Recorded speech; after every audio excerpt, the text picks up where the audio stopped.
하나님 말씀은 누가복음 6장 27절에서부터 30절 말씀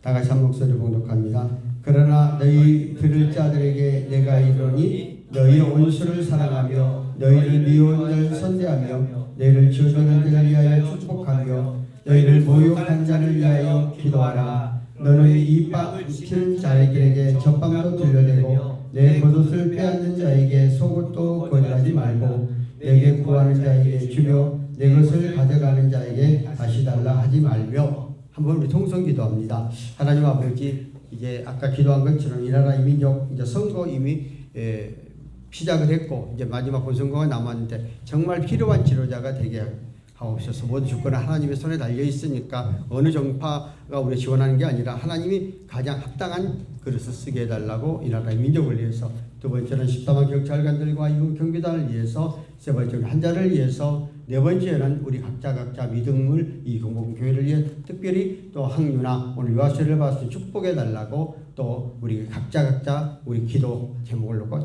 빈통성 기도합니다. 살아계신 하나님 아버지, 우리를 감사합니다. 오늘 이 시간 저희들을 통해서 하나님의 말씀을 우리가 의지하게 해주시고 오늘도 기도하고 간절히 간구하고 의지하게 해주시니 감사합니다. 하나님 아버지, 특별히 하나님 인력 기억하시고 이번에 성공과 진진을 위해 있사오니 하나님의 가장 합당하신 일꾼을 뽑아주시고 아울러 이공 경찰관과 경찰관들을 기억해 주셔서 경찰관들이 복음화 되어질 때에 국민이 행복하다는 말씀처럼 우리의 삶 가운데 성령의 강한 역사 일어나게 하시고 우리가 기도 간절히 간구하는 한자들을 위해서 특별히 보살펴 주시고 오늘 이 시간 각자 구하고 간절히 간구 의지합니다. 하나님 아버지, 오늘도 우리 구하고 간절히 간구 의지하는 우리의 기도를 들으시고 오늘 특별히 한유나 딸이 오늘 유아세를 통해서 그 딸이 축복해 주시고 앞날을 형통케 해주시고 지혜를 허락해 해주시고 이 나라 이민족의 위대한 그릇으로 쓰임받을 딸을 축복하시고 오늘 이 시간 각자 구하고 의지할 때 성령께 상께 동행하시고 오늘 이 시간 말씀을 듣는 시간을 성령께 상께 임하는 귀한 시간 되게 역사하여 주시옵소서. 사랑의 하나님 아버지, 은혜를 감사합니다. 오늘 이 시간 저희들을 불러주셔서 함께 예배를 영광 돌리게 해주시고 하나님, 우리 이 시간 이 나라의 민족 특별히 선거 통해서 가장 합당한 일꾼을 뽑아주시고 14만 경찰관들과 20 경비단과 우리 한자들을 특별히 기억해 주시며 각자 기도하고 간절히 간구 의지하는 기도 응답해 주시고 오늘 항유나 유아세를 통해서 하나님 그 딸을 축복하옵소서. 오늘 시간에 말씀을 듣는 시간이오니 성령께서 함께 동행하는 귀한 말씀 되게 하옵소서. 예수님의 이름으로 기도합나이다. 아멘. 오늘은 주님이 주신 한금률 이번 주와 다음 주를 통해서 연속해 가겠습니다. 참 이 말씀이 정말 이 기록된 오늘 이 한금률 말씀대로 우리가 실천해 간다면 멋진 그리스찬, 주 앞에 설 때 가장 인정받는 그리스찬이 될 겁니다. 오늘 시대를 살아가면서 우리가 거룩한 공동체 안에서 살아갑니다. 나 혼자 절대적으로 살 수가 없지요. 그런데 우리는 이렇게 한 공동체 안에 살아가면은 다양한 의견과 다양한 생각과 다양한 사고 갖고 있는 세력들과 사람들과 함께 더불어 살아가게 되어 있습니다. 그런데 이러한 삶 속에서 우리가 주님의 사랑을 실천하고 또 주님의 말씀하신 명령대로 살아간다는 것은 너무나 어렵고 힘듭니다. 그런데도 주님께서 오늘 한금률을 통해서 너희들은 사랑하라고 명령하고 있는 것을 볼 수가 있습니다.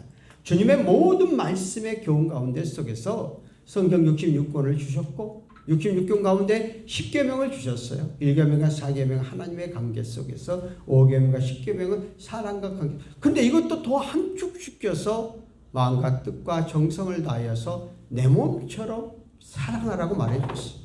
그래서 기독교는 한말로 사랑의 종교, 사랑을 강조하고 있죠. 이 사랑은 단순히 감정적이나 수동적으로 하는 것이 아니라 실제적인 삶 속에서 능동적으로 실천하라고 말씀하고 있는 것을 볼 수가 있습니다. 오늘 우리는 우리의 삶 가운데 속에서 그러면 어떻게 이 말씀대로 살아갈 수 있는가? 오늘 본문 가운데 27절 상관절에 그러나 너희는 듣는 자들에게 내가 이르노니 너희 원수를 사랑하라. 그렇게 말했어. 오늘 보면 꼭 지혜가 보면은 우리를 미워하는 자, 저주하는 자, 모욕하는 자, 뺨을 치는 자, 겉옷을 빼앗는 자를 사랑하라. 그렇게 말하고 있습니다. 나의 원수가 되고 나를 반대하고 나를 어렵게 하고 나를 힘들게 하는 사람을 사랑하라. 이것은 정말 어렵고 힘든 것입니다. 유대인들은 당시에 자기 동족만을 사랑의 대상으로 삼았고 자기의 동족이 아닌 사람들은 이방인들이라고 무시하고 마침 짐승처럼 대했던 그런 성경과는 잘못된 그런 사고 속에 그려 있습니다. 오늘 우리 주님께서 오늘 우리에게 사랑하라고 말씀하시는 것은 편견적인 사랑이 아니라 무조건적인 사랑을 말하고 있습니다. 우리는 사랑에 대해서는 네 가지를 말을 하죠. 주님의 말씀의 사랑은 자기 중심적인 사랑을 갖고 있는 것을 우리는 에로스 사랑이라고, 자기 중심, 자기만의 갖고 다 사랑만 받기를 원하는 거죠. 두 번째는 우애 관계에서 나타나는 친구 간의 관계, 이 팔레오 사랑이라고 합니다. 부모 간의 자식 간의 사랑, 부모는 자식에게 아낌없이 주지 않아요. 이거를 스톨게 사랑이라고 합니다.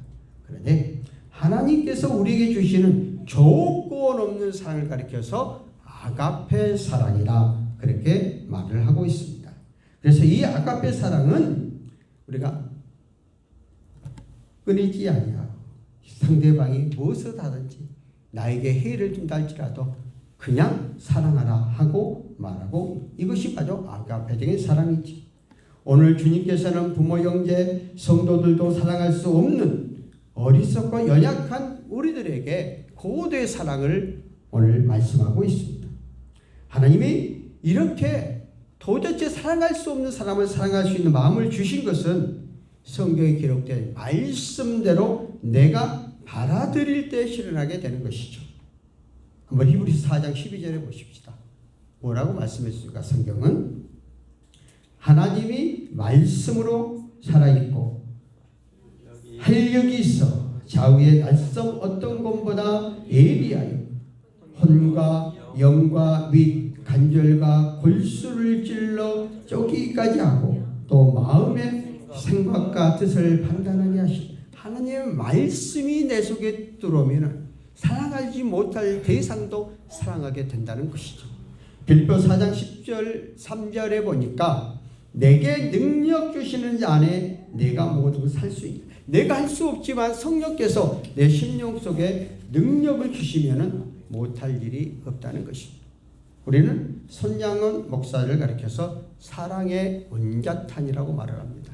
그런데 그분을 내가 이 설교를 준비한 찾아서 다시 한번 내가 점검하면서 내가 감동을 받았어. 여수 반란 사건 때 두 고등학생, 두 아들이 그 반란 사건 가운데 예수 믿는다는 것 때문에 몰매를 맞아서 두 아들이 죽었습니다. 두 아들의 시체를 갖다 놓고 통분하는, 절규하는 기도죠. 생떼 같은 두 아들이 죽였을 때에 절규 기도가 나올 수밖에 없잖아요. 절규했다는 것은 정말 속에서 끌어나오는 그런 기도죠. 그런 기도 가운데 속에서 하나님 음성이 그에게 들려왔습니다. 뭐라고? 내 원수를 사랑하라. 이 음성과 함께 손양원 목사님의 비통한 마음에 갑자기 그 심령 속에 천국이 임하게 되었습니다. 아, 그렇지. 사랑, 내가 왜 비탄에 빠져 허우적거리고 있지? 이 생각이 그 마음속에 덮치게 됐어요. 그때 그 마음속에 비통했던 그 마음이 주님의 음성을 들으니 평화롭게 그의 마음을 사로잡았어요. 그러다 보니까 미움이 가시게 돼요. 제가 이런 말을 할 때에 여러분들은 아마 겪어보지 않아서 이해를 못할 거예요. 저는 진짜 체험을 했거든요.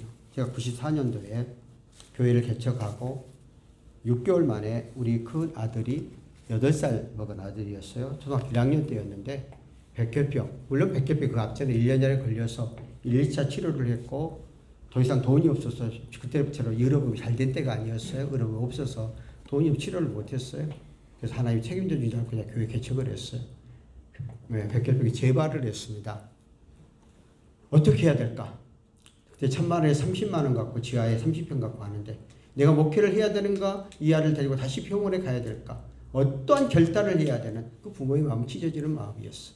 그럴 때 그래 나는 하나님에 맡기자. 오늘까지 지켜줬는데 생사하복은 여호와 하나님의 손에 달려 있는데 하나님 맡기자는 결단을 했어. 그리고 그 아이를 데리고 우리 교회는 다른 사람한테 40일 금식 기도한테 맡겨놓고 기도원에 올라갔습니다. 그 아이가 기도원에 도착할 때부터 주님이 자기를 부르시는 이야기를 다 합니다.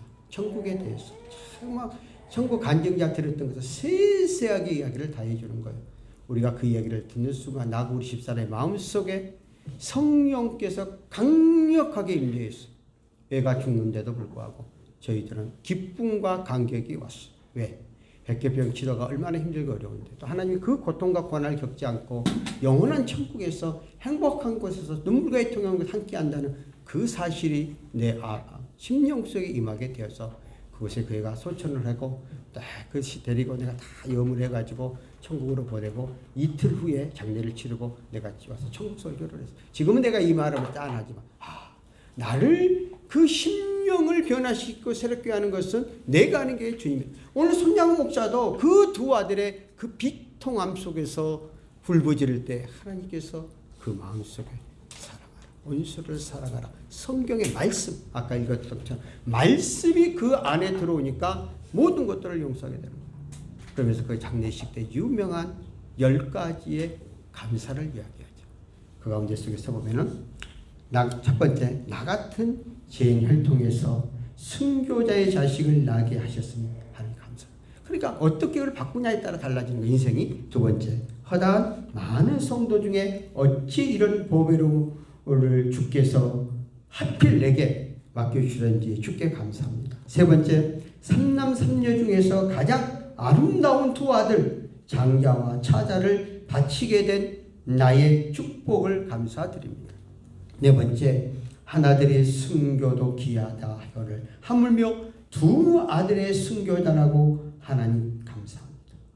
다섯 번째, 예수 믿다가 누워 죽은 것도 축복인데 하물며 전도하다가 총살당한 순교자가 지금에 감사. 왜냐하면 자기를 죽이려고 할 때 너 예수 믿어라 이렇게 이야기했다는 거죠. 여섯 번째, 미국 유학 가려고 준비하던 내 아들 미국보다 더 좋은 천국 갔으니 내 마음에 안 감사하다. 일곱 번째, 이게 핵심이에요. 내 아들을 총살한 원수를 회개시켜 내 아들로 삼고자 하는 사랑하는 마음을 주신 하나님께 감사합니다. 같은 고등학교 동료였어요. 그런데 그 아들을 이제 사형받을 수밖에 없는 가운데 쫓아가서 손양 목사 아니다. 내가 보증할 테니까 이 아들을 살려. 그 주기했던 학생을 그 학생을 양자로 삼았다는 거예요. 이거는 보통을 넘어서는 할 수가 없는 거예요. 그런데 성경의 원수를 사랑하라는 그 주의 말씀이 그 속에 들어오니까 자기 아들, 친아들을 죽인 두 아들을 자 양자로 물론 그분이 나중에 목사가 되어서 정말 그 손양호 목사가 가는 그 길을 따라갔던 그 모습을 볼 수 있습니다. 내 두 아들이 순교의 열매로서 여덟 번째, 무수한 천국 아들들이 생길 것이 믿어지고 이렇게 손양호 목사의 고백을 통해서 많은 사람이 그 믿음을 갈 거 아니에요. 아홉 번째, 이 같은 역경 속에서도 이상 8가지 진리와 하나님의 사랑을 깨닫는 기쁜 마음, 여유 있는 믿음을 우리에게 주신 예수 그리스도께 감사합니다. 마지막, 이러한 가분한 축복을 누리게 된 것을 감사하다고 이야기를 하고 있습니다. 보통적으로 할 수 없는 것이죠. 그런데 말씀이 그 속에 들어오니까, 말씀을 붙잡고 나가니까 세상의 어떤 것들도 이기는 거예요. 그래서 성경에 말씀이 생명력 있고 운동력 있다는 거예요. 말씀이 내 속에 들어오면 어떤 환경과 어떤 역경과 어떤 고난 가운데 속에서 나에게 이기고 나갈 수 있는 힘을 주신다는 거예요. 그래서 오늘 성경 가운데 원수를 사랑하라고 했습니다. 이론적으로는 안 되는 거예요. 그러나 성령의 영이 말씀을 통해서 내 심령을 쫓을 때 나로 그렇게 한다는 거예요. 그러면 어떻게 우리가 살아야 할까? 오늘 27 하반절에 미워하는 자를 선대하라. 너희 미워하는 자를 선대하라고 말했어. 예수님의 특정지어 말하면 증오의 시대였죠. 유대인들은 자기들이 압지하는 그 로마가 유대를 지배했잖아요. 얼마나 압제를 당했어요. 그러니까 그 로마 사람들에서 증오의 대상으로 삼았어요. 또 유대 지도자들은 그 바리새인과 서기관들이 율법적으로 믿는다고 또 그들을 증오의 대상으로 미워했어요. 이때 예수님이 자신이 본을 보이시면서 제자들에게 미워하는 자, 가장 예수님이 미워하는 세리 같은 죄인의 개수, 이러한 들에게 다가가서 친히 예수의 사랑을 말하고 있는 것을 볼 수가 있습니다. 예수의 사랑은 오히려 예수를 미워하는 사람에게, 나를 미워하는 사람에게 내가 다가가서 사랑을 베푸는 것이 진정한 사랑이라는 것이죠. 오늘날 나는 이 선거를 보면서 정말 가슴이 메어졌어. 어제 내가 그 투표를 하기 위해서 잠깐 그 지역을 가고 있는데 마이크에 크게 대놓고 막 저주스러운 막 방송들을 막 하는 거예요. 야, 왜 이렇게 할까? 그 앞전에 제가 목요일 날 그 교육감, 진보 교육감, 서울시 교육감이 누구죠? 교육감하고 식사를 같이 했어요. 그 식사를 같이 한 이유는 우리 이사장님께서 그 갑자기 생각하네. 그 교육감의 형님이 목사님이야. 예, 형님이 목사님이어서 이제 우리 이사장님이 또 스승이고 원래 그리스도대학 쪽이고 성경공에 나왔잖아요. 그쪽에 스승이어서 꼭 식사 대접을 해야 된다고 해서 비서관하고 짐쩍 나왔어요. 그래서 4시 앉았었어요. 비서관은 다 내가고. 그러면서 여러 대화를 하면서 그 교육감이 이제 그런 말을 내가 들으면서 감동을 받았어. 우리나라가 너무 진보와 보수가 너무 대립한다는 거예요. 그런데 보수도 진보에 대한 30% 정도로 생각하고 보수도 진보에 대한 30%를 마음의 문을 열어주면은 이렇게 극단적인 것이 가지 않겠느냐 하고 자기도 지어서 보니까 이렇게 너무 극단적, 이렇게 해갖고 이 나라가 어떻게 되겠나. 너무 미워하고 너무 상대방을 헐뜯고 너무 상대방을 무너뜨리려고 한다는 거예요. 결국 기독교의 사랑, 교회의 말씀을 통해서 이 어지러운 이 땅을 정화시킬 수밖에 없지 않겠느냐 하면서 자기도 이제 삼선을 이제 끝나니까 얼마 안 남아서 그런 얘기를 이제 나이가 되게 속이 들었다는 거예요. 그러니까 우리 이사장님께서 재밌는 이야기를 했어요. 당신이 이제 끝나고 나면은 다른 걸 거 없다. 당신은 이때 진보로 살았으니까 보수적인 교회에 가서 앉아가지고 11조를 1년만 들으면서 앉아봐. 한 400~500명 되는 교회 가서. 그러면 당신의 보는 인식이 바꿔진다. 이렇게 권면을 하더라고요. 그러니까는 양반이 어르신 말씀에 잘 명심하겠습니다 하고 그런 말을 해. 나 그게 감동받았어요. 왜 그러냐면 진보와 보수가 조금씩만 서로를 상대방을 바라보면 이렇게 죽기 살기로 싸우지 않죠.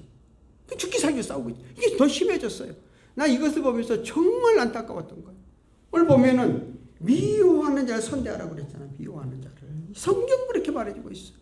나도 그거 하기 쉽지 않아요. 근데 성경 말씀이 내 속에 들어오니까 나도 모르게 그를 안아야 되는 생각이 드는 거야. 내가 이 말을 해놓고 안 하면 어떡하겠어? 그 다음에 뭐가 오겠어? 6장 28절 하반절에 뭐라고 했어? 저주하는 자를, 너희를 저주하는 자를 축복하라고 했어. 나를 저주. 사람들은 이야기를 하면 자기는 다 도덕분자야.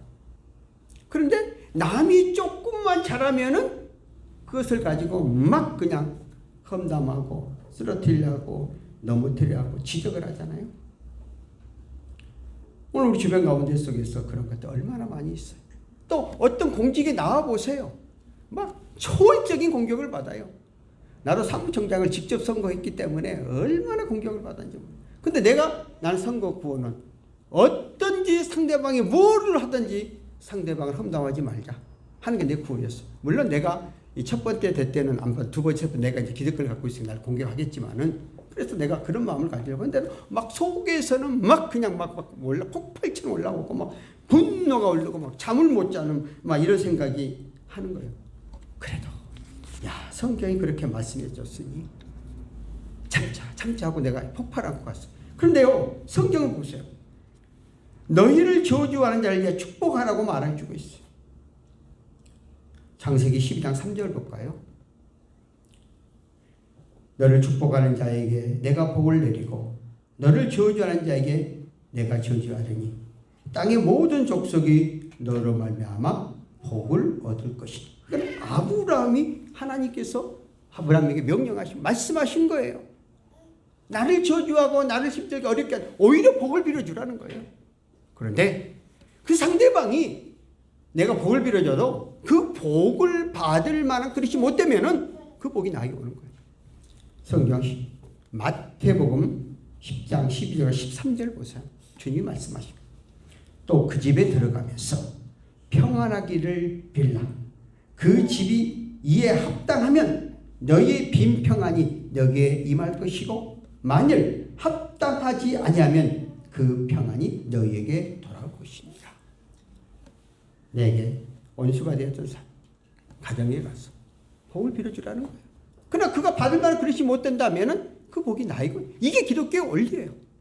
원수를 내 몸같이 사랑하라는 것은 사랑하기 쉽지 않은 거예요. 그런데 성경의 말씀을 붙잡고 우리 말씀대로 살아가니까 나는 내 마음속에 안 나오지만은 성경이 주님이 나에게 말하니 내가 복을 빌어주는 거고 내가 그 사람을 축복해 주는 거고 그 사람에게 다가가는 거예요.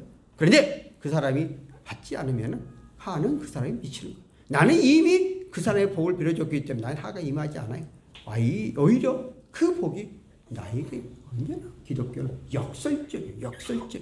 우리가 이러한 진리를 알게 되면 우리의 삶 가운데 속에서 정말 우리는 물러한 가치관을 갖고 예수 그리스도를 믿고 이게 바로 이러한 믿음, 이러한 삶을 살아가는 게 축복의 통로라는 사실을 우리는 잊지 말아야 되는 것입니다. 로마서 12장 9절 로마서 12장 9절 한번 볼까요? 내 사랑하는 자들아 너희가 친히 원수를 갚지 말고 하나님의 진노하심을 맡기라. 기록되었으되 원수 갚는 것이 내게 있으니 내가 갚으리라 주께서 말씀하시느니라. 내가 원수 갚을 일이 있다도 원수 갚지 말라는 거예요. 왜? 주님이 갚아주신다는 거예요. 나는 어느 한 분을 아는데 그 한 분이 어떤 모함을 당했어요. 그래가지고 감옥에 가게 되었어요. 그런데 그 사람이 나중에 다 거짓으로 드러났어요.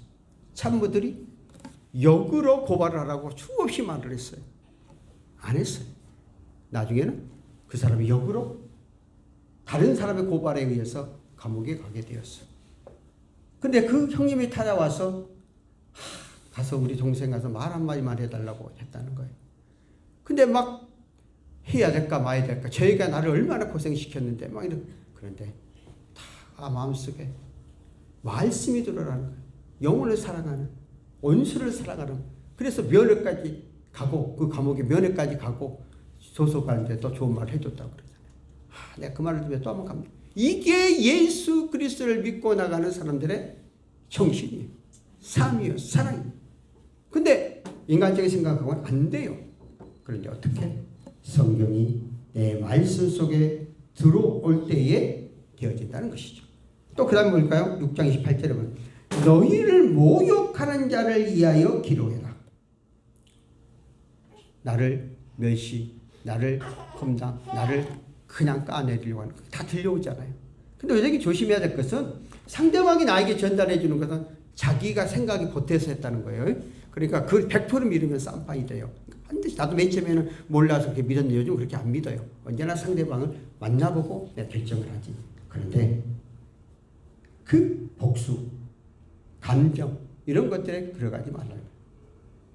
이러한 것들 놓고 하나님 앞에 기도하고 의지하면 나를 모욕 준 자를 오히려 역으로 바꿀 수 있다는 거죠. 또 입밤 치는 자를 젖밤을 돌려라. 29절 뭐래요? 너희가 입밤을 치는 자에게 젖밤을 돌려대라고 말하고 있죠. 자, 뺨을 맞았다. 이것은 가장 모욕적인 것이죠. 그래서 우리는 고려시대 때에 그 무인들이 반란을 일으켜서 무인들이 엄청나게 오래 지배한 적이 있어요. 그때 문신들이 그 장군들을 가리켜서 그냥 회의석상에서 술 먹고 뺨을 치고 수염을 태우고 막 그런 거예요. 그러니까 이 무신들이 분노가 폭발돼갖고 힘이 있으니까 완전히 뒤엎어가지고 고려시대 몇백 년을 무인들이 지배하는 시대가 있었잖아요. 그러니까는 그 뺨을 쳤다는 것은 완전 상 무시하는 거거든요. 우리는 요즘은 그러지 않지만 우리는 학교 다닐 때에 선생들이 뺨을 되게 많이 때렸어요.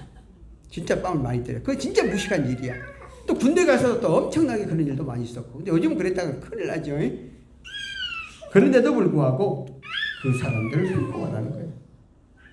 인격을 못 오겠는데, 인격을 못 오게도 참고 견디고 가라는 거예요.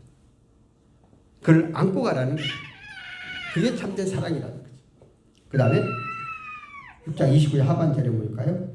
겉옷을 빼앗는 자들에게 속옷도 거절하지 말라. 이건 물질 문제예요. 물질적으로 어려움고 고통을 당하겠단 말이에요. 우리 인생을 살다 보면. 그런데 빌립보서 3장 7절과 8절에 한번 볼까요?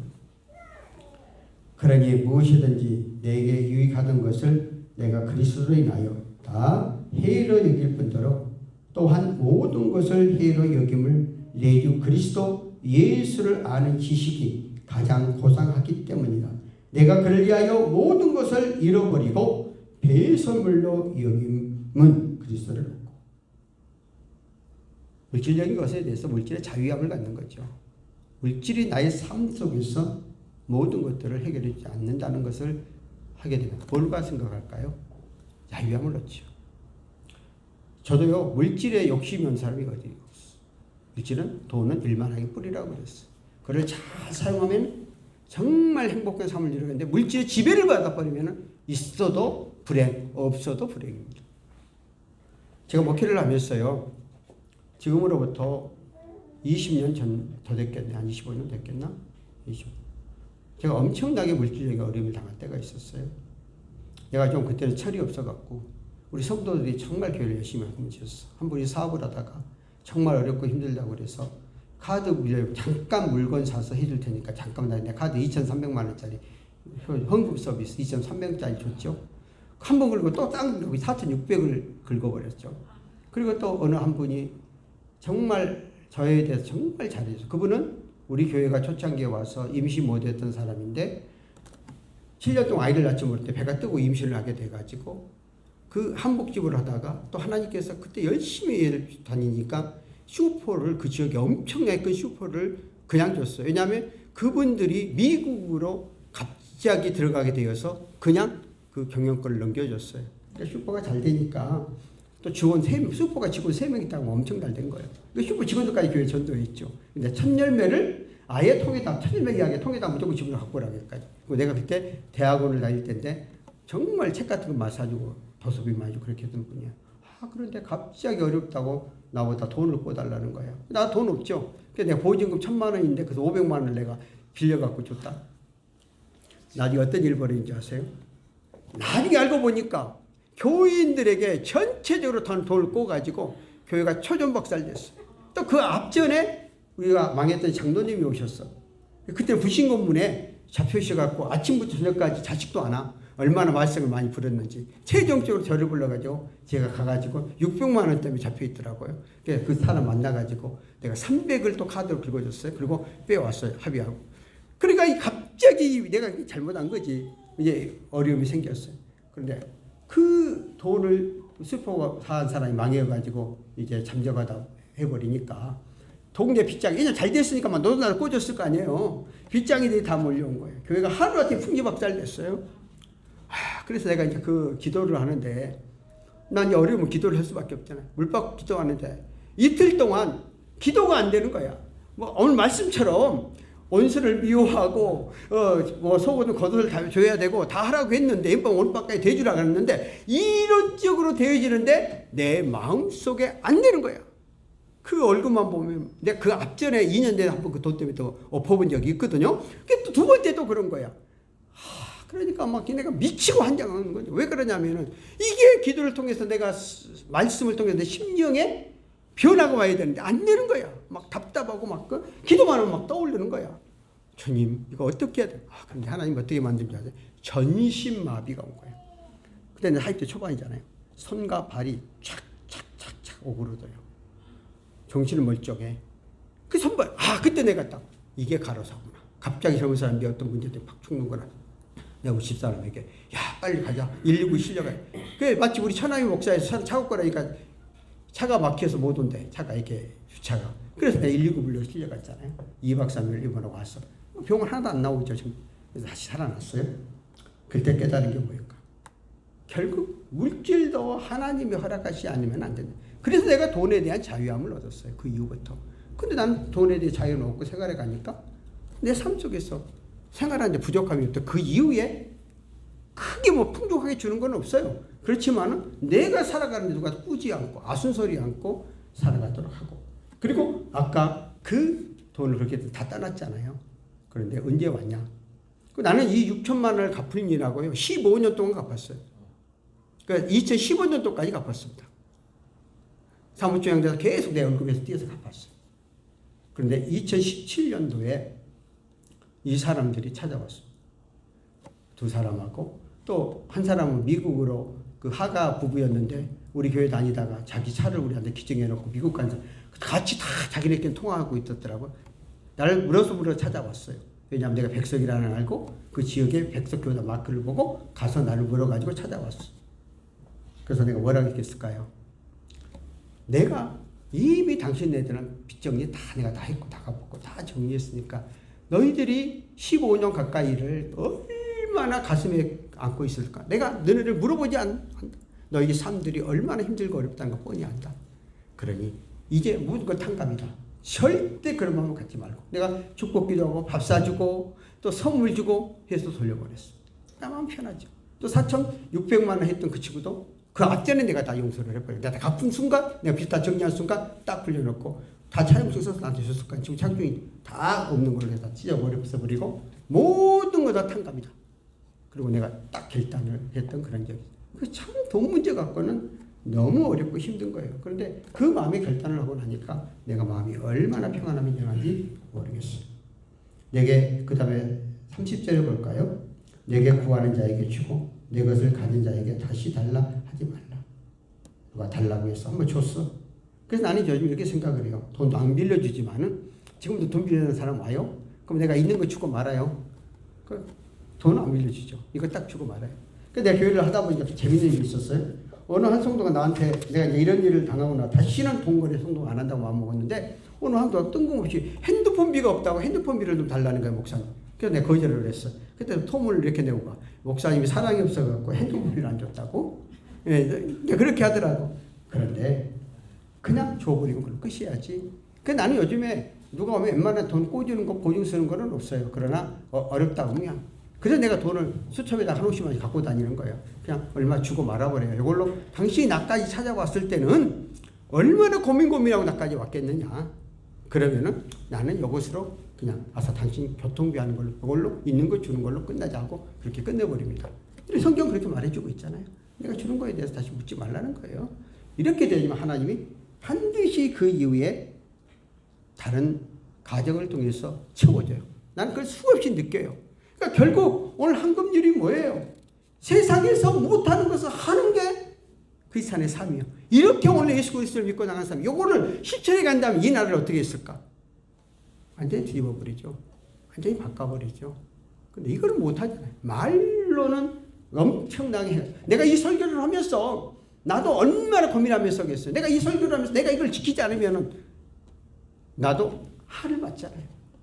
나는 그렇게 실천해 보려고 노력하려고 하는. 나도 어떻게 100%를 하겠어요. 나도 사람이니까 실수투성이 있죠.